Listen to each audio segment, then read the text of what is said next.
I asked my boyfriend's girl best friend to plan our engagement party. Everyone said I was insane. When my boyfriend Pedro proposed, I saw an opportunity. You see, his girl best friend Fiona had been a pain in the neck the entire relationship. She had spread awful lies about me at the start, ruined a couple of dates by showing up uninvited, and even tried to accidentally kiss Pedro using some TikTok trend.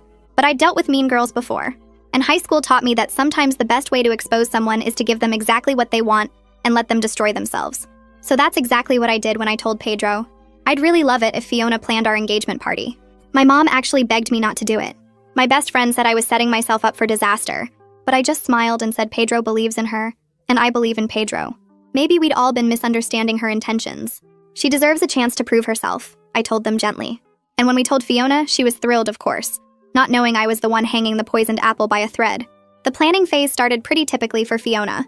She showed up to our first meeting with invitation samples for the party, but they were drawn with crayon, clearly created to be ugly and unprofessional. My friends exchanged horrified looks, but I just smiled and started adding ribbons and pressed flowers and old baby photos of Pedro and me onto the invites. Suddenly, they looked adorable and unique. Fiona's face fell when everyone complimented them. Then came the venue booking. She'd somehow reserved the wrong date and ordered bland decorations, all problems I quickly fixed too. And soon, people were starting to see the pattern. The engagement party itself was where things really escalated. Fiona had been in charge of the seating chart and strategically positioned herself between me and Pedro at the head table. I watched as people whispered and stared at her with confused expressions. Even Pedro's mom mentioned out loud that it was odd. I let the awkward tension stretch until it was absolutely painful. Then I finally spoke up with a bright smile and said, "Fiona, you're so funny. You've switched our seats by accident, right?" Fiona's face paled, suddenly being put on the spot. She quietly agreed and switched spots, but she still hadn't learned her lesson. An hour in, Fiona got up to play the slideshow she had prepared. It was supposed to be about our relationship, but maybe 80% of it was just photos of her and Pedro growing up. I sat there with a pleasant expression the whole time. When it ended, I sat up clapping and said, "Wow, you know you guys have seriously been friends for a long time." Some people giggled, catching the sarcasm. Fiona looked hurt but couldn't say anything until it was speech time, where she emphasized that she and Pedro weren't just friends, they were best friends. She ended her speech saying, "I love you, Pedro," while making this intense eye contact that only made him want to crawl under the table and hide instead. Even his mom had her hand over her mouth. The rest of the guests sat stiff in their seats, having a hard time hiding how much they hated her. But Fiona misread their stares for admiration, and when she watched Pedro step away from me on the dance floor, she thought she had won him back. I watched her slip out to the hallway, hand on her phone looking absolutely giddy, clearly bragging to her friend about the successful day. She was far enough away that she probably thought no one could hear her. That's when I sent one of my little nieces to go over there and hand Fiona a microphone. The little girl was so sweet about it. She approached Fiona and lightly tugged on her dress. "Excuse me, miss," she said softly. Fiona didn't even look at her. She just rolled her eyes at the girl and said, "Don't you see I'm on the phone?" The little girl stood there a while longer, waiting for the call to end before tugging on Fiona's shirt again. This time, Fiona harshly snapped at the kid to go away. The thing was, the microphone had been live the entire time. The sound system had picked up everything, from cursing out an innocent kid to telling her friends that Pedro was always hers. I've broken up 3 of his relationships before. I can do it again. When Fiona walked back into the party, the entire room had gone silent. Everyone was staring at her with complete disgust. Pedro's mom was standing with her arms crossed. Pedro looked absolutely betrayed. "You should leave," Pedro's mom said, her voice practically trembling with anger. Other guests quickly piled on. "That's psychotic. Did you really just brag about ruining his relationships? This is why you'll always be just a friend." Fiona stood there with her mouth hanging open, trying to come up with an excuse. But it was too late. Pedro was done with her. "Delete my number. Lose my address. Don't ever show yourself in front of me ever again," he said, pointing to the door. Fiona begged and tried to blame me. She planned this. She set me up." I smiled. She was right, of course, but no one believed her. Not anymore. You set yourself up. She gave you a chance to be a decent person, to be happy for me, but you couldn't even manage that for one night. The venue's security escorted her out while she sobbed, but just as I thought I had gotten away, Pedro later pulled me close and whispered, "Did you plan that?"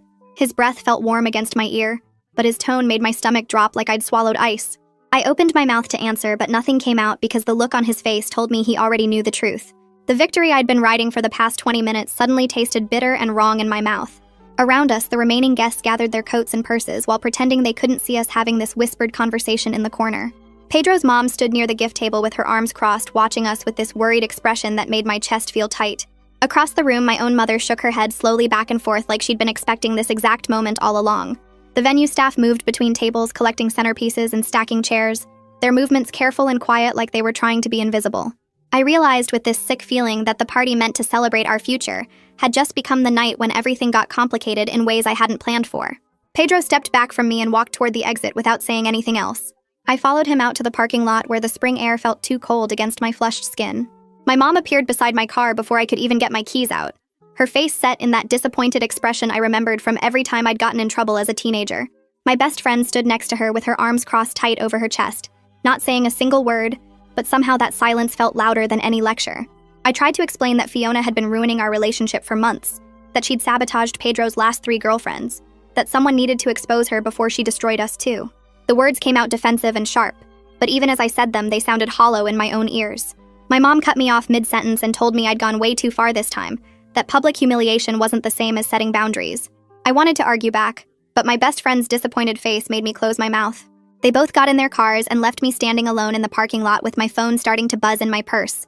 On the drive home, I pulled my phone out at a red light and saw 37 notifications lighting up the screen. Someone had posted a short video clip of the microphone incident, and it was already spreading across multiple platforms. I scrolled through the comments with one hand on the steering wheel and felt my stomach twist tighter with each new opinion. Half the people were calling me a genius for exposing Fiona so perfectly, saying she deserved everything she got for being such a terrible friend. The other half said I was toxic and manipulative, that engineering someone's public humiliation made me just as bad as her. I turned my phone face down on the passenger seat, but could still feel it vibrating against the leather every few seconds with new comments and shares. When we got home, Pedro went straight to the bedroom and came back out carrying his pillow and the spare blanket from the closet. He asked if we could sleep in separate rooms tonight because he needed space to think about everything that happened. His voice sounded tired and sad in a way that made my throat feel tight. I ended up alone in our bedroom staring at the ceiling with the lamp still on, because closing my eyes just made me see his face over and over. That look of disappointment mixed with betrayal kept replaying in my head like a video stuck on loop. Every time I tried to tell myself I'd done the right thing, that Fiona had needed to be exposed, I saw Pedro's expression when he realized what I'd planned. The victory I'd wanted so badly didn't feel like winning anymore, just like I'd broken something important that I didn't know how to fix. I stayed awake until 3 in the morning thinking about all the mean girl tactics I'd learned in high school to take down people who crossed me. Back then, it felt like survival. Like the only way to protect myself in a world full of bullies was to strike first and strike harder than anyone expected. I remembered setting up Jessica Anderson by letting her think I was her friend, before exposing her lies to the whole cafeteria. I thought about how I'd destroyed Sarah Chen's reputation by carefully spreading just enough truth mixed with suggestions to ruin her social standing. Those victories had felt powerful at 16 when everything seemed like life or death. But lying here at 26 years old in the dark bedroom I shared with the man I wanted to marry, those same weapons suddenly felt wrong and childish. Maybe the tactics that helped me survive high school didn't belong in adult relationships where people were supposed to talk through problems instead of destroying each other. The next morning, Pedro and I sat at the Kit Smith table with 2 cups of coffee that neither of us actually drank. The steam rose up between us while we both stared at our phones or the table or anywhere except each other's faces. Finally, he set his mug down hard enough that coffee sloshed over the side and said the word I'd been avoiding since last night. He called what I did manipulation. Said I'd engineered a public humiliation instead of just talking to him about Fiona like an adult would have done. I wanted to argue, but instead heard myself listing all the boundary violations Fiona had committed over the past 2 years. My voice got defensive and sharp as I reminded him about the lies she spread when we first started dating, the dates she ruined by showing up uninvited, that weird TikTok kiss she tried to force on him. Pedro let me finish my whole list before responding in this quiet voice that somehow felt worse than yelling. He admitted that he'd let Fiona get away with too much for too long, because he didn't want to lose his oldest friend. He said he felt guilty for not protecting our relationship better, for making excuses every single time she crossed a line that should have been obvious. There was relief in hearing him finally acknowledge his part in everything, even though we were both sitting there feeling like we'd messed up in completely different ways. The honesty made the air between us feel less heavy, but also more fragile, like we were holding something breakable that could shatter if either of us moved wrong. Pedro reached across the table and took my hand, his thumb rubbing small circles on my palm, while he talked about how we needed to figure some things out before moving forward. We agreed to pause all the wedding planning for now, because we needed to work out if we were actually ready to get married, or if we were just rushing towards something to avoid dealing with our real problems. The words hung heavy in the air between us, and I felt scared for the first time that I might have broken something I couldn't fix, no matter how hard I tried. Pedro squeezed my hand once before pulling away and standing up to dump his untouched coffee down the sink. I spent that whole afternoon going through every social media app and silencing notifications one by one. The video clip had spread way further than I'd expected, jumping from friends to acquaintances to complete strangers who had opinions about people they'd never met. My phone buzzed every 30 seconds with new comments and shares and reactions until I wanted to throw it against the wall. Each alert felt like someone pointing at me and listing everything I'd done wrong. All my mistakes laid out for public judgment. When I finally got all the notifications turned off, the quiet that followed felt almost worse than the constant buzzing. Like the absence of noise just made more room for my own guilty thoughts to fill up the space. That evening, my phone buzzed with a new direct message notification, and I almost ignored it until I saw the name. Maddie Lindsay, one of the girls who was always hanging around Fiona at parties and events, had sent me a long paragraph. I opened it and started reading about how calculated and cruel I was, how I'd sabotaged someone who never stood a chance against my schemes. She asked how I slept at night knowing I humiliated someone in front of 100 people, and the words hit harder than I expected because she wasn't totally wrong. I started typing a response about all the things Fiona had done first, then deleted it and typed something about how Fiona exposed herself, then deleted that too. My third attempt was just defensive and mean, so I deleted it as well before closing the app and tossing my phone onto the couch cushion beside me. Sleep didn't come easy that night because Maddie's question kept playing in my head on repeat. The next morning, I woke up to an email notification from Tony Ogden, the venue coordinator who'd been so helpful during our planning process. The subject line said something about a formal complaint, and my stomach dropped before I even opened the full message. She explained that Fiona had filed an official complaint about the microphone incident, and the venue needed written statements from both me and Pedro about what happened.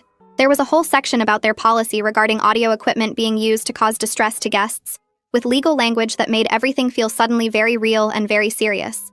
My hands started shaking while I held my phone, reading through the email twice to make sure I understood what was asked. This wasn't just drama anymore or people being mad at me online. This was becoming an actual documented thing with policies and procedures. I forwarded the email to Pedro without adding any message because I didn't know what to say, then sat there staring at my phone, feeling the weight of consequences settling onto my shoulders. Later that morning, I made myself do something I'd been avoiding since the party ended. Someone had posted the full audio recording online and it had been shared hundreds of times, but I'd only listened to little clips while celebrating my victory. Now I pulled up the full 3-minute recording and hit play, really listening this time instead of just enjoying Fiona getting caught. Her voice came through the speakers talking about how the party was going so well, how Pedro kept looking at her during the slideshow, how she could tell he was remembering their history together. Then came the part where my niece tried to hand her the microphone and Fiona snapped at her to go away, her voice sharp and mean in a way that made me cringe now. But the worst part was hearing the exact moment when her confession about breaking up Pedro's relationships got broadcast to the whole room, the sudden silence that followed, the gasps and angry voices rising up. I could identify the precise second where my plan crossed from exposing truth into something meaner, something that felt less like justice and more like revenge. The shame that flickered through me was new and uncomfortable, sitting heavy in my chest in a way I couldn't just push away or justify. That afternoon, I found my niece playing with dolls in my sister's backyard during a family visit. She was making up some elaborate story about princesses and dragons, her little voice doing different characters with complete commitment. I knelt down next to her on the grass and waited until she paused her game to look up at me with those big, trusting eyes. I apologized for putting her in the middle of adult drama, for asking her to deliver that microphone without explaining what would happen. She was only 7 years old and didn't understand any of the complicated relationship stuff, just that her aunt had asked her to do something and she wanted to help. I told her she didn't do anything wrong at all, that the grown-ups were the ones who messed up, not her. Then I took her to get ice cream at the shop down the street, letting her order whatever she wanted with extra toppings, trying to make up for using her innocence as part of my scheme. She seemed happy enough with the ice cream, but I still felt guilty watching her eat it, knowing I'd involved a kid in something that got so ugly so fast. 3 days after the party, Pedro's mom called and invited us to brunch at her favorite cafe to talk about next steps as a family. We met her there on Sunday morning, and she was kind but direct from the moment we sat down, not wasting time on small talk before diving into the real conversation. She said both Fiona and I had made mistakes in how we handled things, though she made it clear she was firmly on our side about Fiona needing to stay away from now on. We spent nearly 2 hours sitting in that booth talking through how to handle upcoming family events, whether Fiona's name should even come up in conversation anymore, what to tell relatives who asked questions. Pedro's mom had always liked Fiona because they'd known each other since Pedro was a kid, but she wasn't making excuses for the boundary violations anymore. She helped us figure out a plan for weddings and holidays and birthdays, all the gatherings where Fiona used to show up automatically because she was considered family. By the time we finished our coffee and paid the bill, I felt like we had a real strategy, instead of just reacting to whatever happened next. Pedro came home from work the following Tuesday looking completely exhausted, his shoulders slumped and his face tight with stress. He dropped his bag by the door and told me that his coworker had shown him the viral clip during lunch, asking if that was really his engagement party in the video everyone was sharing. The story was making rounds at his office with people he barely knew suddenly interested in his personal life, wanting details and gossip about our relationship drama. He was embarrassed about the whole thing becoming public entertainment, protective of both of us even though he was still processing his own hurt about how I'd handled everything. Some people at work thought the microphone thing was funny or justified, while others looked at him differently now, like our relationship was messy and dramatic. He hated that our private problems were being discussed in the break room and analyzed by strangers online who didn't know anything real about us. That evening, my best friend called and didn't let me off easy like some other people had been doing. She said I needed to own what I did with Pedro instead of just defending myself and listing all of Fiona's crimes like that made everything okay. She reminded me that being right about Fiona being toxic and manipulative didn't automatically make my method acceptable. That manipulation was still manipulation, even when it was aimed at someone who probably deserved consequences. I tried to argue that Fiona had it coming, that she'd been sabotaging Pedro's relationships for years, but my friend cut me off and said I was missing the point. The point was that I'd engineered a public humiliation using a 7-year-old kid as my messenger, and that wasn't who I wanted to be as a person. I hung up feeling defensive and called out in equal measure, wanting to be mad at her for not taking my side, but knowing deep down she was right about most of it. The next morning, I spent almost an hour drafting and redrafting a message to Fiona on my phone. I proposed that we both agree to stop talking about each other publicly, to just let the whole thing die down instead of making it worse. My finger hovered over the send button for 20 minutes because reaching out felt like admitting something, like acknowledging that maybe I'd gone too far, even if she'd been awful first. But the alternative was letting this whole situation spiral further with lawyers and venue complaints and endless social media drama. I finally sent the message with my heart pounding in my chest, then immediately regretted it and wanted to unsend it but couldn't. I spent the next hour obsessively checking my phone to see if she'd read it, if she was typing a response, what she might say back. Fiona replied within an hour, and her message was full of anger and accusations that I had to read 3 times to fully process. She said she was consulting a lawyer about defamation and emotional distress, about what I'd done to her reputation and mental health. She called me a snake who'd planned her destruction from the very start, who'd never given her a real chance and just waited for the perfect moment to strike. She said Pedro would eventually see who I really am, that the truth always comes out about manipulative people. I felt my fear spike while reading her words, realizing this might actually turn into a legal situation instead of just drama. I closed the message and tried to breathe normally, reminding myself that she was probably just threatening and upset, but I couldn't shake the worry that she might actually follow through. That evening, Tony from the venue emailed again with a detailed outline of their audio equipment policy and liability guidelines. She suggested a mediated phone call to resolve the complaint, keeping everything professional, but I could read between the lines that they were taking this seriously. The email mentioned potential impacts to our deposit and future bookings if we couldn't reach a resolution, basically saying this could cost us money and cause real problems. I forwarded the email to Pedro without commentary, and we ended up staring at our phones in different rooms of the apartment, both processing what this meant. The fun celebration we'd planned had turned into complaints and policies and potential legal issues, everything getting more complicated and serious with each passing day. The next morning, I woke up to find Pedro already sitting at the Kit Smith table with 2 mugs of coffee, one placed across from him like an invitation to talk. I sat down slowly and wrapped my hands around the warm cup while he stared at his own drink for what felt like forever before finally speaking. He said we should try couples therapy before making any more wedding plans, that he wants to marry me, but we clearly have serious issues to work through first. His voice was steady, but I could see his jaw working like he was chewing on difficult words, and he talked about trust and how we handle conflict, and whether we're actually ready for marriage.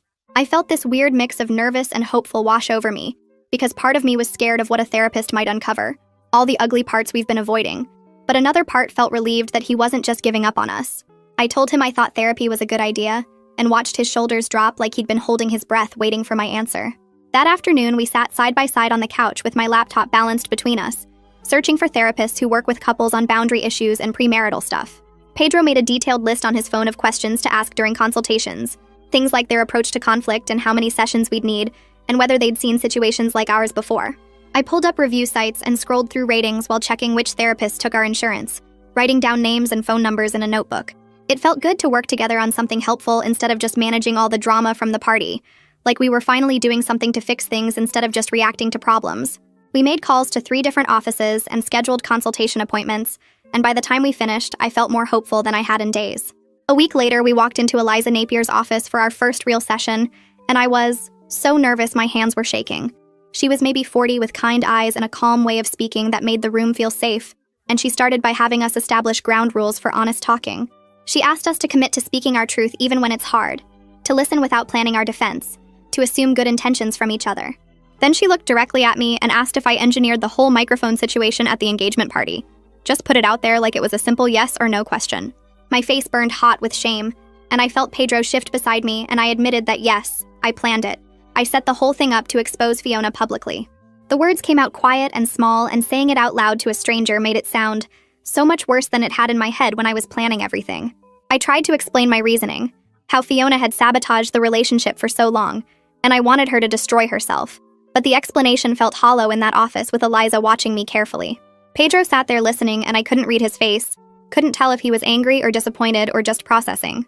Then Eliza turned to him and asked about his friendship with Fiona, and I watched my fiancé take a deep breath before talking. He acknowledged his history of terrible boundaries with her, how he prioritized her feelings over mine for years without even realizing it. His voice got thick when he talked about the guilt he feels, about being confused and not knowing how to let go of a friendship that had become so unhealthy and toxic. He said he kept making excuses for her behavior because she'd been his friend since childhood, and he didn't want to believe she was actually trying to hurt his relationships. Eliza listened without any judgment on her face, just nodding and taking notes, and I saw Pedro more clearly in that moment than I had in months. I saw someone who was genuinely struggling with losing a friend, who felt guilty for enabling bad behavior, who wanted to do better but didn't know how. When the session was winding down, Eliza gave us homework to complete before next time. She said we needed to write a joint boundary statement about Fiona and commit to no contact going forward, that we had to be a united team instead of me scheming behind his back and him enabling her. She talked about how healthy relationships require direct communication, even when it's really uncomfortable, and that we both needed to practice being honest with each other instead of using our old patterns. We left the office holding hands, and I felt like maybe we could actually fix this mess, like there was hope for us if we kept doing the work. That evening, we sat on the couch with the laptop open between us and started drafting a short message to Fiona together. It took us almost an hour because we kept rewriting sentences, trying to be clear but not mean, firm but not cruel. The final version said we need space and won't be responding to any further contact from her, that we wish her well, but our friendship is over, and that's final. Pedro's hands were shaking when he moved the cursor over the send button, and I could see him hesitating, probably thinking about all their years of friendship and all the good memories mixed in with the bad. But then he clicked it, and the message disappeared into cyberspace, and I felt proud of him for finally choosing us clearly, and without reservation. Fiona responded within minutes like she'd been waiting by her phone, and the message asked to speak to Pedro alone just once to get closure. She said she deserved a chance to explain herself without me controlling what gets said, and I watched Pedro's face soften with that old loyalty he's always had for her. I felt panic rising in my chest because I could see him wavering, see that part of him that still cared about her feelings wanting to give her what she asked for. But we'd literally just talked about this in therapy an hour ago, about being a team and not letting her split us up, so I stayed quiet and waited.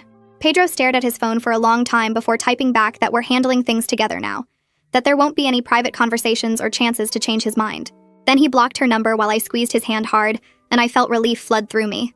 Midweek, Pedro met his coworker Aurelia McLean for lunch to ask advice about handling all the gossip at his office. He came home that evening looking lighter than he had in days and told me what she said. Aurelia told him to issue one brief statement saying he considers the engagement party situation private and won't discuss it further, then refused to engage no matter how much people push for details. She said feeding the rumor mill only makes it worse and people will get bored and move on if he stops giving them material. Pedro seemed grateful for the practical guidance from someone outside our situation, someone who understood office politics and could give him a clear strategy. That same evening, my mom called with another lecture about how I handled everything, her voice tight with disapproval. She went on about manipulation and public humiliation and how I should have just talked to Pedro like an adult, and I felt myself getting defensive before I remembered what Eliza said about boundaries. I interrupted her mid-sentence and told her I need her to stop managing this situation, that I'm an adult dealing with adult problems and I need to figure it out with Pedro and our therapist. I said I love her, but I can't keep getting constant reminders of my mistakes from her, that it's not helping and it's just making me feel worse. She went quiet for a moment and I thought maybe I'd gone too far, but then she agreed to step back and let me handle it. I felt this weird mix of guilty for shutting her down and relieved to have one less person judging my choices. In our second therapy session the following week, Eliza had us explore the difference between survival tactics and partnership skills, and it was harder than I expected. I talked about learning to strike first in high school, because being open and trusting meant getting hurt by mean girls who saw kindness as weakness. I explained how I learned to read people and figure out their plans and beat them to the punch, how that felt like the only way to protect myself back then. Pedro discussed his pattern of avoiding conflict to keep everyone happy, how he learned that if he just stayed quiet and didn't rock the boat, then people wouldn't fight. Eliza pointed out that we're both using strategies that made sense when we were teenagers, but don't work in a healthy adult relationship. She said my striking first means I never give people a real chance to be decent, and Pedro's conflict avoidance means problems just grow bigger until they explode. We both sat there feeling called out, but also understanding something important about ourselves and each other. 3 days later, an email from Tony Ogden popped up in my inbox with the subject line, "Formal Incident Report, Statement Required." I opened it and found a PDF attachment that was 5 pages long with official letterhead and legal language about audio equipment misuse and guest complaints. The form asked for a detailed written account of the events leading up to the microphone incident, my role in planning it, and my understanding of how it affected other guests. I printed it out and sat at the Kit Smith table staring at the blank lines where I was supposed to write my statement. An hour passed while I just looked at the questions, my pen hovering over the paper without making contact. Every question felt like a trap designed to make me admit I was wrong, and my brain kept trying to find ways to word things that would make me sound less guilty. I started writing 3 different versions that made excuses or blamed Fiona's past behavior before I stopped myself and remembered what Eliza said about accountability. I forced myself to write the truth without any sarcasm or justification, just flat descriptions of what I planned and why I did it. The first sentence came out simple and damning. I asked my niece to bring Fiona a live microphone because I wanted everyone to hear what she was saying in the hallway. Each sentence after that felt like pulling teeth, because I had to describe my planning without defending it or explaining how Fiona deserved it. I wrote about choosing my niece specifically because she seemed innocent, about timing it so Fiona would be on the phone bragging, about knowing the sound system would broadcast everything to the party. Eliza's voice played in my head, reminding me that owning my choices meant not making excuses, so I kept my descriptions factual and clear. When I finished the first draft, I read it back and caught myself trying to sneak in phrases like, "after years of boundary violations," and following multiple incidents of sabotage, that were technically true but felt like justifications. I deleted those parts and rewrote them to focus only on what I did, not what Fiona did first. The final version was 2 pages of plain facts about my manipulation that made me feel sick to read, but also strangely lighter, like I was finally being honest about something I'd been hiding from myself.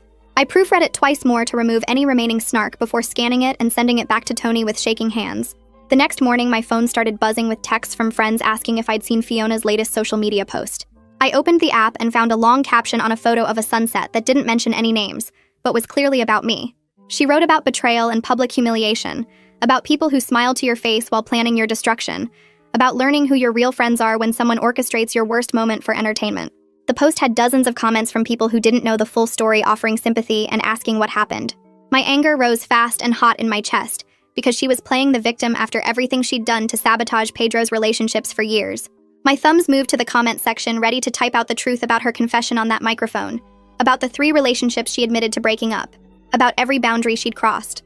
I started typing a response that laid out her history of manipulation, but stopped when I remembered what Eliza said about not feeding into drama. The algorithm rewards conflict, and I'd be giving Fiona exactly what she wanted by engaging publicly. I deleted my half-written comment and closed the app without responding, then grabbed my shoes and went for a walk around the neighborhood. The whole walk, I kept thinking of perfect responses that would expose her lies, imagining the satisfaction of posting evidence and watching people turn against her. But I also knew that public performance wouldn't actually fix anything between me and Pedro, wouldn't help us build the trust we needed going forward. By the time I got home, my anger had cooled into something more like tired acceptance that some people would believe her version, and I couldn't control that. At our therapy check-in later that week, Eliza asked if we'd seen Fiona's social media activity and how we handled it. Pedro admitted he'd been tempted to comment, but decided against it, and I told her about my walk and choosing not to engage. She smiled and said she was proud of us for resisting the urge to defend ourselves publicly. "The algorithm rewards conflict," she explained while leaning forward in her chair.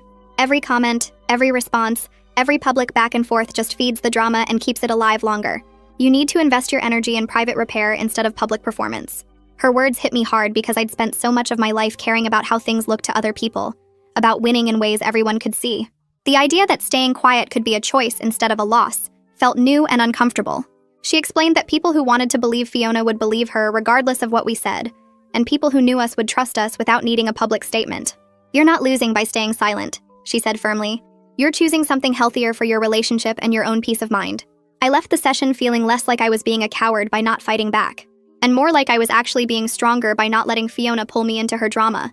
That evening, Pedro got a message on social media from someone named Jessica Chen, asking if she could talk to him privately. He showed me the message, and I recognized the name as one of his ex-girlfriends from a few years back. She said she had something important to tell him about their breakup, and asked if they could have a quick call.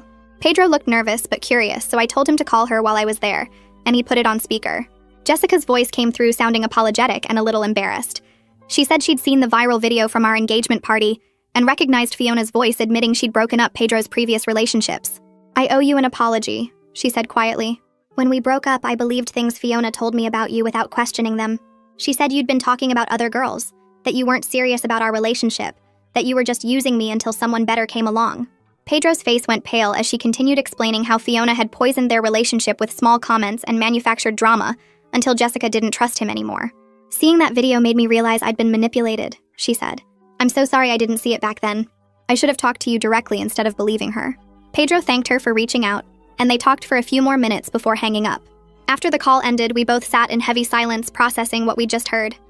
I felt sad for all the relationships Fiona had damaged, all the years of manipulation that had cost Pedro connections with people who actually cared about him. We stayed on the couch that evening talking through what we now understood about Fiona's pattern of interference. Pedro shared stories I'd never heard before about his relationship with a girl named Sarah in college, how Fiona had shown up at their dates and created awkward situations that made Sarah uncomfortable. He talked about another girlfriend who suddenly became distant after spending time with Fiona at a party, how she broke up with him a week later without giving a clear reason. I shared my own observations about the ways Fiona had tried to undermine our relationship from the start, the lies she spread and the boundaries she crossed that I'd documented in my head. We weren't talking about revenge anymore, just trying to understand the full picture of what had been happening for years while Pedro made excuses and I planned my schemes. I should have seen it sooner, Pedro said quietly, his voice heavy with regret. I kept telling myself she was just protective or jealous in a friend way, but she was actively sabotaging my relationships because she wanted me for herself. I squeezed his hand and told him we both made mistakes in how we handled things, that understanding the pattern now meant we could move forward with clarity about what healthy boundaries actually look like. Pedro called his mom midweek to talk about establishing a consistent family message about boundaries with Fiona. I could hear his mom's voice through the phone speaker as they discussed how to handle the situation going forward. She agreed that everyone in the family needed to support the no-contact decision, instead of trying to fix things or play mediator between them. I made excuses for her over the years, his mom admitted, her voice carrying guilt and determination. I've known her since she was a little girl, and I wanted to believe she was just going through a phase or struggling with growing up, but I can't ignore what she did anymore, and I can't put her feelings above your well-being. They talked through specific scenarios like what to do if Fiona showed up at family events or tried to contact relatives to get messages to Pedro. His mom suggested they tell extended family members that Fiona is no longer welcome and asking them to respect that boundary without needing all the details. Pedro's shoulders relaxed as they aligned on a plan, clearly relieved to have his mom fully supporting the decision instead of pushing him to forgive and forget. During that same call, his mom brought up the idea of officially disinviting Fiona from all future family events to make the boundary crystal clear. Your cousin's wedding is coming up in 6 months and your aunt's birthday party is next month, she said carefully. We need to let people know ahead of time that Fiona won't be attending so there's no confusion or awkward situations at the door. Pedro agreed, but I could hear the heaviness in his voice, the grief of officially ending a friendship that had shaped his whole life since childhood. They talked through the logistics of telling family members and how to handle questions about why Fiona was no longer were included. When he finally hung up, Pedro sat staring at his phone for a long moment before his eyes got watery. I moved closer and wrapped my arms around him while he processed losing someone who had been like family for over 20 years. He didn't cry exactly, but his breathing got uneven, and he held onto me tight like he needed the physical support to stay upright. It's the right thing to do, he said after a while, but it still hurts like hell. I just held him and didn't try to fix it or make it better, understanding that some losses need to be felt even when they're necessary. The mediated call with Tony and Fiona happened on a Tuesday morning, and we were both nervous wrecks beforehand. We sat at the Kit Smith table with Pedro's laptop between us, coffee cups forgotten and cold while we waited for the video call to start. Tony's face appeared first, professional and neutral, and she explained the ground rules for the conversation. Each person would get time to speak without interruption. We'd focus on resolving the venue complaint and establishing boundaries going forward, and she'd step in if things got heated or off track. Then Fiona's video clicked on, and her face filled a corner of the screen looking small and tired in a way that made me uncomfortable. Her eyes were red like she'd been crying recently, and her hair wasn't styled like it usually was. Tony invited her to share her perspective first, and Fiona took a shaky breath before speaking. She talked about feeling humiliated in front of 100 people, about the video going viral and strangers commenting on her worst moment, about losing friendships and facing judgment everywhere she went. Her voice sounded genuinely hurt, and I felt a twist of guilt in my stomach even though I'd been so sure she deserved consequences. But then she pivoted to blaming me for everything that happened, saying I planned her destruction from the start and manipulated the situation to make her look bad. She set me up, Fiona said, her voice getting stronger and more accusatory. She gave me that planning role knowing I'd make mistakes, and then she used those mistakes against me. Everything that happened was part of her scheme. I felt my jaw clench because she was right about the setup part, but wrong about everything else, refusing to take any responsibility for her own actions or the confession everyone heard. Halfway through the call, Fiona started crying for real, her shoulders shaking and her words coming out broken between sobs. I've always been terrified of losing Pedro to someone else, she admitted through tears. We grew up together and he's been my best friend my whole life, and I didn't know how to handle watching him fall in love with other people. Every time he got a girlfriend, I felt like I was replaced, like I was becoming invisible and unimportant. She talked about feeling abandoned and not knowing how to process her feelings except by trying to sabotage his relationships so things could go back to how they were before. I know it was wrong, she said, wiping her face with shaking hands. I know I hurt people and I messed up really badly, but I didn't know what else to do with how scared I felt. Her confession didn't excuse what she'd done or make the years of manipulation okay, but I understood her a little better in that moment. I could see the insecurity driving her actions, the fear of being left behind that made her do terrible things to people who didn't deserve it. She was a person in pain who dealt with it by hurting others, and that made her both sympathetic and still responsible for her choices. Tony cleared her throat and pulled us back to the practical side of things, suggesting we work through a formal agreement that would protect everyone going forward.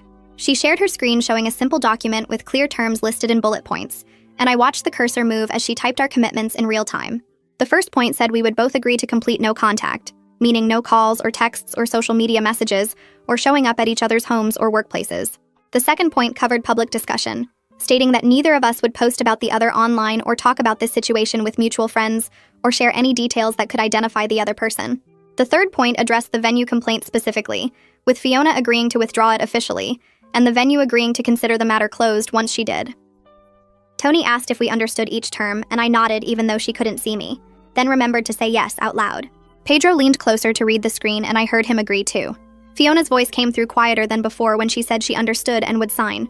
Tony added a fourth point about both parties releasing each other from any future legal claims related to the engagement party incident, and I felt my stomach tighten because that made it all feel very official and final. She asked if we needed time to review with lawyers, but we all said no, that the terms were fair, and we just wanted this finished. Tony typed our names at the bottom and said she would email us copies to sign electronically, then asked if anyone had questions before we ended the call. The silence stretched for maybe 10 seconds before Fiona said she didn't have questions, and I said the same. Pedro thanked Tony for helping us reach an agreement, and I heard the professional warmth in his voice, the relief that we could close this chapter without more drama. Tony said she was glad we could resolve it maturely and wished us all the best moving forward. Then the call disconnected, and I sat staring at the blank screen. Pedro stayed next to me on the couch, and neither of us spoke for a while, just processing what had happened and what it meant. I checked the time on my phone and realized the call had lasted almost an hour, even though it felt both longer and shorter somehow. My email pinged with the agreement from Tony, and I opened it to see the document we'd just discussed, now with signature lines highlighted in yellow. I clicked to sign and watched my typed name appear in cursive font that looked official and binding. Pedro signed his copy on his phone, and I heard the whoosh sound of him sending it back. We sat in silence for 10 full minutes afterward, not moving or talking, just existing in the space where Fiona used to be part of our lives, and now officially wasn't anymore. The rest of that day felt strange and heavy, like I was walking through water. I kept picking up my phone and opening apps without really knowing what I wanted to do, just feeling this need to mark the moment somehow. My fingers pulled up the post composer on 3 different platforms, and I started typing variations of the same message about how we'd resolved the venue complaint and reached a mature agreement. The words felt good to write, triumphant and justified, proof that I'd handled the aftermath responsibly, even if my initial plan was questionable. But every time I got close to posting, I heard Eliza's voice from our last therapy session talking about private repair versus public performance, about how real growth happens away from audiences and validation metrics. I stared at the draft posts with my thumb hovering over the share button, reading them over and over while my brain argued with itself about whether posting counted as violating our agreement. The no public discussion clause was pretty clear, but I kept finding ways to rationalize around it, thinking maybe I could phrase it vaguely enough that it wouldn't technically count. I rewrote the post 4 times trying to find the perfect balance of sharing without oversharing, celebrating without gloating, but each version felt slightly wrong in a way I couldn't quite name. My best friend's earlier words about becoming someone I'm proud of echoed in my head, and I realized posting would be sliding backward into old patterns. I closed the app without sharing anything and immediately felt the urge to open it again, this cycle repeating maybe 6 times over the next hour. The restraint felt physically difficult, like holding my breath or not scratching an itch, but I forced myself to put the phone face down on the coffee table and walk away. Pedro noticed me pacing and asked if I was okay, and I told him I was trying really hard not to post about the resolution. He squeezed my shoulder and said he was proud of me for choosing the harder path, and that simple acknowledgement made the restraint feel slightly more bearable. Midweek, Pedro met Aurelia for lunch at the sandwich place near his office, the one with the good soup and the outdoor tables where people go to escape fluorescent lights for an hour. He texted me a photo of his turkey club before they started talking, and I could see Aurelia's coffee cup at the edge of the frame. They spent the first 20 minutes catching up on work stuff and office gossip before Aurelia asked how he was really doing with everything. Pedro told me later that he admitted feeling scared about slowing down the engagement timeline, worried that pumping the brakes meant we were giving up, or that the magic would fade if we waited too long. But he also said he felt relieved to have space to work on our relationship properly, instead of just rushing toward a wedding date like we were running away from problems. Aurelia listened and nodded and reminded him that strong foundations take time to build, that the couples who last aren't the ones who sprint to the altar, but the ones who do the hard work first. She told him about her own engagement years ago when she and her husband almost called off the wedding 3 months before because they realized we were planning a party instead of a marriage. They postponed for a year and went to counseling and worked through their issues, and now they'd been married 15 years and never regretted taking that time. Pedro came home looking more settled than he had in weeks, his shoulders less tense and his smile reaching his eyes again. He wrapped me in a hug and said, Aurelia helped him see that we were making a brave choice instead of a scared one, that prioritizing our relationship over other people's expectations showed real maturity. In our third therapy session with Eliza the following week, we settled into the familiar chairs, and she started by asking how we felt about the mediation outcome. We both said it went better than expected, that having clear boundaries in writing made everything feel more manageable. Eliza nodded and made a note on her pad before looking up with a serious expression. She asked if we were ready to commit to 6 months of counseling before resuming any wedding planning, making it clear this wasn't a suggestion, but a necessary step if we wanted to build a healthy marriage. I glanced at Pedro and he looked back at me, and we both said yes at the exact same time. No hesitation or doubt in either of our voices. Eliza smiled for real then. Not her professional therapist smile, but something warmer and more genuine. She said our immediate agreement showed growth, that we were prioritizing the marriage over the wedding, and that distinction mattered more than most couples realized. She pulled out a calendar and we blocked off weekly sessions for the next 6 months, picking a consistent time slot on Thursday evenings that we could both protect. Eliza explained we'd be working on communication patterns and conflict resolution and boundary setting, all the practical skills that make relationships work long-term. She said some sessions would be hard and uncomfortable, but if we stayed committed, the work would be worth it. We left that session holding hands and walking slower than usual, both of us processing the weight of what we'd just agreed to and feeling good about it despite the intimidation factor. That evening, I pulled out the journal my mom gave me for Christmas 2 years ago, the one with the leather cover that I'd only used for grocery lists and random to-do items. I flipped past the mundane pages to find a blank spread and started writing about why I actually wanted to marry Pedro beyond just winning against Fiona. My pen moved slowly at first, then faster as I got into the flow of honest thoughts. I wrote about his kindness, how he always asks the grocery store cashiers how their day is going, and actually listens to their answers. I wrote about his terrible dad jokes that make me groan and laugh at the same time, the way he commits fully to the bit even when nobody else thinks it's funny.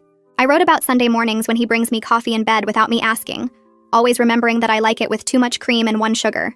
I listed the way he listens when I talk about work drama, asking follow-up questions that show he's really paying attention. I wrote about how he cried during our 3rd date when I told him about losing my grandmother, not embarrassed or trying to hide it, just feeling with me. I filled 3 full pages with specific moments and small gestures, and all the real reasons I said yes to his proposal, reasons that had nothing to do with Fiona or proving anything to anyone. Seeing it all written out in my own handwriting reminded me what I was fighting for, why doing the hard work in therapy mattered more than rushing to a wedding date. I closed the journal and put it on my nightstand where I could see it every morning, a physical reminder of the marriage I wanted to build instead of the wedding I wanted to perform. Late that night, I couldn't sleep and ended up scrolling social media in bed with the brightness turned down low. A post popped up from someone defending me against criticism in the comments, calling me smart for exposing Fiona's manipulation. My fingers hovered over the keyboard with a snarky response already forming in my head, something clever about how the truth always comes out eventually. I typed it out and read it twice, feeling that familiar rush of wanting to be right publicly and visibly. But then I stopped and thought about the person I was trying to become instead of the person I'd been, about all the work Pedro and I were doing to build something real and healthy. I thought about Eliza's words about private repair, and how feeding drama online kept me stuck in old patterns. My thumb moved to the delete button and I erased the comment before posting, then closed the app entirely and put my phone on the dresser across the room. The victory felt small but significant, like I was choosing my future self over my present impulse. I rolled over and tried to sleep, feeling proud and frustrated in equal measure, knowing these tiny choices would add up to real change if I kept making them. The following weekend, we spent Saturday morning calling wedding vendors to pause or renegotiate our deposits. I had a spreadsheet open on my laptop with all the contact information and contract details, while Pedro handled most of the actual phone conversations. The florist was understanding when Pedro explained we needed to postpone indefinitely, saying she'd hold our deposit for up to a year, and we could rebook when we were ready. The photographer was less flexible, explaining her cancellation policy meant we'd lose half our deposit if we didn't reschedule within 6 months. We accepted the loss and thanked her for her time, both of us knowing this was part of the consequences of our choices. The venue coordinator asked if we wanted to pick a new date now or wait, and we said we'd call back when we finished counseling. The caterer charged us a processing fee but refunded most of our deposit, and the DJ said he'd waive his cancellation fee if we promised to rebook with him eventually. By the time we finished the last call, my hand hurt from writing notes, and Pedro's voice sounded tired from repeating our situation over and over.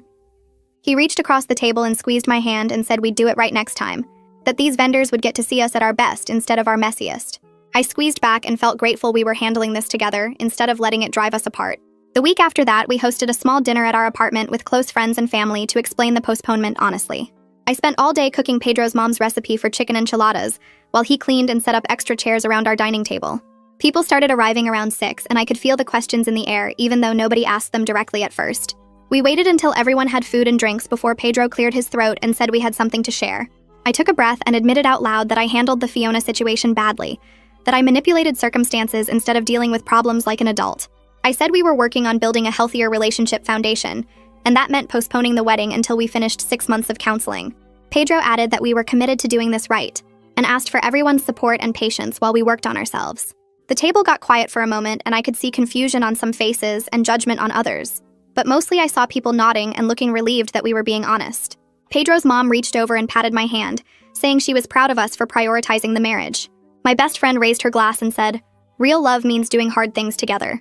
Not everyone seemed completely convinced, but being vulnerable felt better than pretending everything was fine, better than performing happiness we didn't actually feel yet. The next day, I took my niece out for ice cream at the shop with the Superman colors and the waffle cones that cost extra.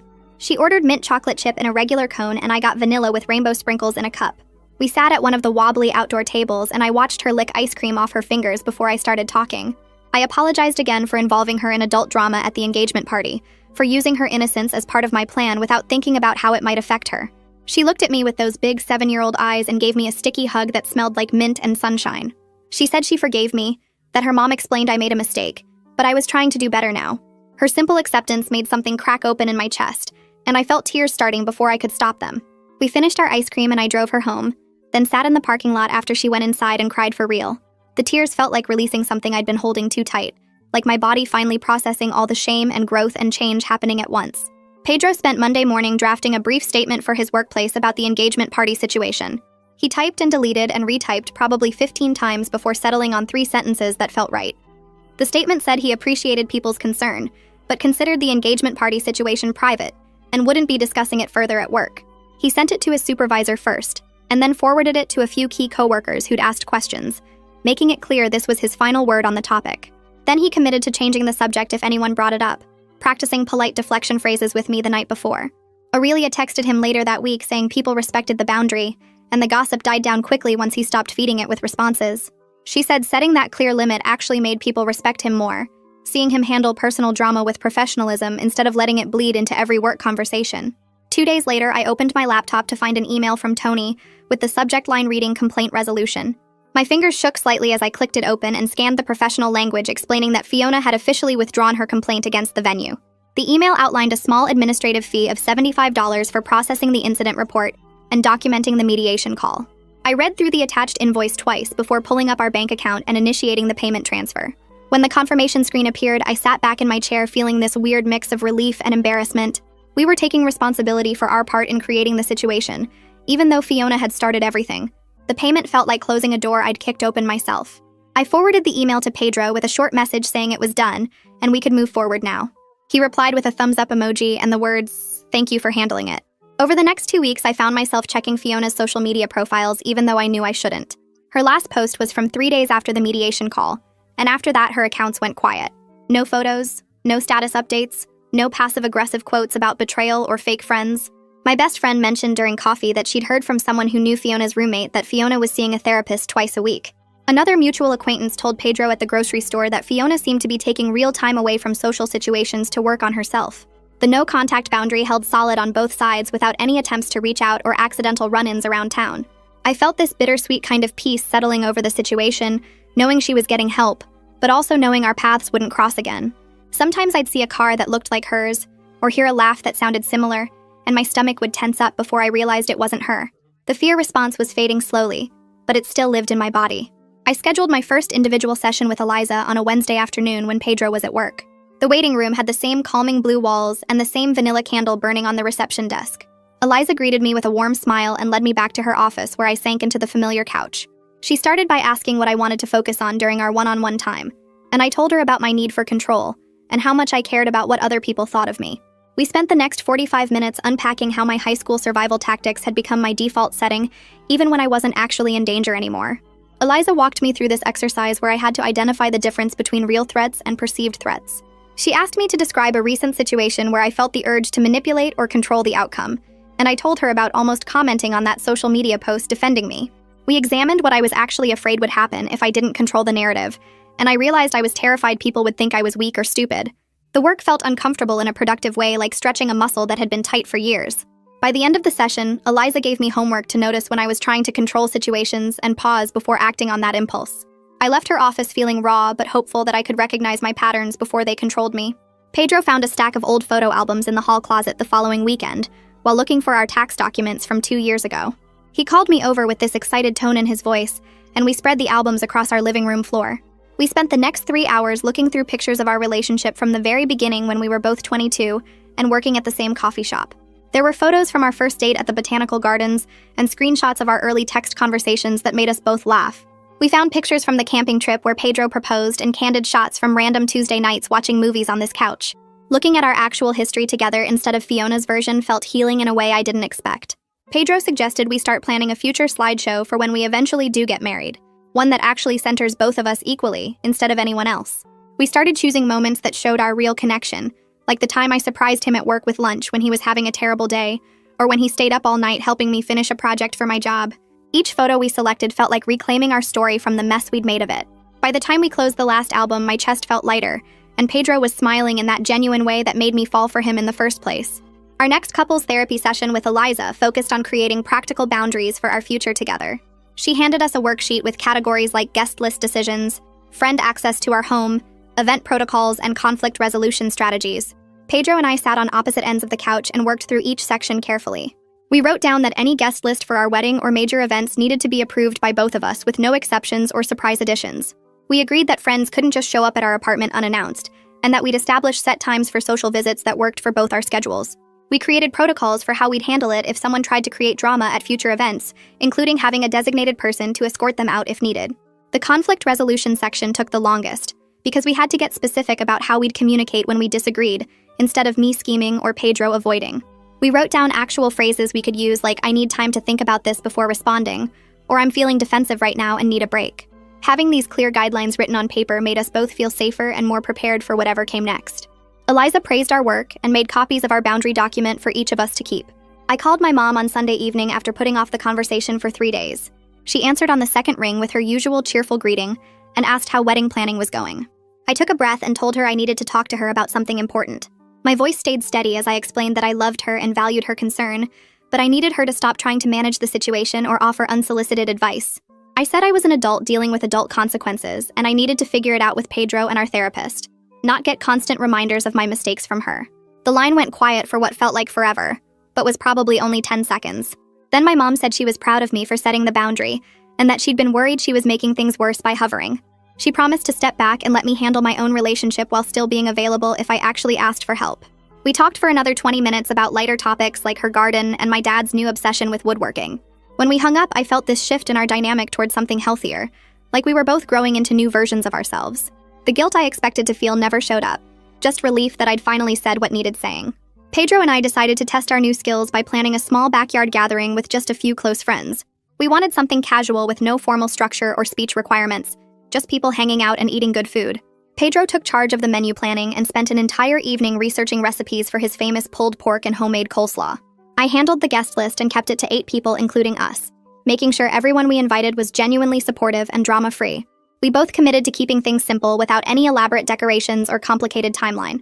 The planning process itself felt different this time, more collaborative and way less stressful than the engagement party had been. Pedro would check in with me before making decisions, and I would ask his opinion instead of just doing what I wanted. We picked a date 3 weeks out to give ourselves time to prepare without overthinking every detail. I ordered some basic string lights for the backyard, and Pedro borrowed his brother's portable speaker for music. Neither of us felt the need to prove anything or create some perfect Instagram moment. We just wanted to spend time with people we cared about.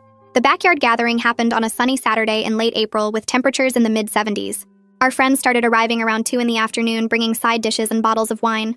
Pedro manned the grill while I set up the drink station and made sure everyone had what they needed. The afternoon went smoothly, despite a few awkward pauses when people didn't quite know what to say about the engagement party situation. One friend mentioned seeing the video online and the conversation stalled until I just said, "Yeah, that was a mess we're working through." Everyone seemed relieved that I acknowledged it without making it a whole thing. We handled the tension with grace instead of performance, just being honest when things felt weird instead of pretending everything was perfect. By late afternoon, people were laughing and sharing stories while Pedro's music playlist created a comfortable background atmosphere. I found myself actually relaxing instead of monitoring everyone's reactions or trying to control the vibe. When the last guests left around 7, I felt satisfied in a way that had nothing to do with proving anything to anyone. Pedro and I cleaned up together in comfortable silence, and I realized this was what I actually wanted: real connection without all the performance. That night, we debriefed on the couch about what worked and what still felt triggering. Pedro praised how I stayed present during the awkward moments instead of performing or deflecting. He said he noticed me taking deep breaths when things got tense, and choosing honesty over trying to manage people's perceptions. I told him I was proud of how he set boundaries with our friend Noah, who kept pushing him to drink more when Pedro wanted to stay sober and clear-headed. He'd said no thanks. I'm good 3 times with increasing firmness until Noah finally dropped it. We talked about how we both felt nervous before people arrived, but the actual event was less stressful than we'd built it up to be in our heads. Pedro admitted he was still working on not people-pleasing, and I admitted I was still working on not needing everyone to like me. The conversation felt productive and connecting instead of like we were just listing problems. We were both learning, and it showed in small ways that added up to real progress. The next day, we sat together at the Kitsmith table with my laptop open to our social media accounts. We'd drafted and revised a joint announcement about 15 times over the past week, trying to get the tone right. The final version said we were postponing the wedding to focus on personal growth and strengthening our relationship. We explained that we loved each other deeply, but recognized we had work to do before making a lifelong commitment. The message was honest without being dramatic or oversharing details that weren't anyone else's business. Pedro read it out loud one more time, and we both agreed it felt right. I hit post on my account, and he shared it to his. Then we closed our laptops and went for a walk to avoid obsessively checking responses. When we got back an hour later, the comments were mostly supportive, with friends saying they respected our honesty and maturity. A few people sent private messages offering encouragement or sharing their own relationship struggles. My mom commented with a heart emoji and the words, "Proud of you both." I felt steady and confident in a way I hadn't since before the engagement party, like we were finally building something real instead of just reacting to crisis after crisis. That evening, we settled onto the couch together with my legs tucked under me and Pedro's arm around my shoulders. The living room felt quiet and safe after all the noise of the past weeks. He pulled me closer, and I could feel his breath warm against my ear when he whispered that he could feel trust rebuilding between us slowly. His voice was soft, but steady when he said he wasn't scared anymore that I would scheme instead of talking to him. I turned to look at him and told him I was learning to believe he would actually keep boundaries strong this time. The moment felt tender in a way that made my chest ache, like we'd fought hard to earn this kind of closeness. We stayed there for another hour just breathing together, and I realized this was what healing actually felt like. Not dramatic or perfect, but real and hard-won. Later that night, after Pedro fell asleep, I grabbed my journal from the nightstand and carried it to the Kitsmith table. I clicked on the small lamp and started writing about how getting exactly what I wanted with Fiona had cost me more than I thought it would. The pen moved fast across the page as I admitted that yes, I got her out of our lives completely. But I almost lost Pedro in the process, and almost became someone I didn't want to be. The victory felt hollow when I really looked at it, empty in the center where satisfaction should have been. But the growth afterward, the therapy sessions and hard conversations and learning to be honest, that part felt real and valuable in ways the revenge never did. I filled 3 pages before my hand cramped, and I finally closed the journal, feeling lighter. The next morning, we sat together at the Kitsmith table with our therapy schedule pulled up on my laptop. 6 months of weekly sessions stretched out in front of us in neat little calendar boxes. Pedro reached over and squeezed my hand when we clicked the confirmation button, officially committing to the work ahead. No contact with Fiona was holding strong with her number blocked on both our phones. Our families were finally aligned on boundaries after weeks of difficult conversations. We were learning to solve problems without schemes or avoidance, choosing honesty even when it felt uncomfortable. The future still felt uncertain in some ways because we didn't have all the answers yet, but it also felt hopeful in a way it hadn't before. Like we were building something solid instead of just reacting to whatever crisis came next. I looked at Pedro across the table and felt genuinely excited to marry this man when we were both ready, when we'd done the work and earned the kind of partnership we both deserved.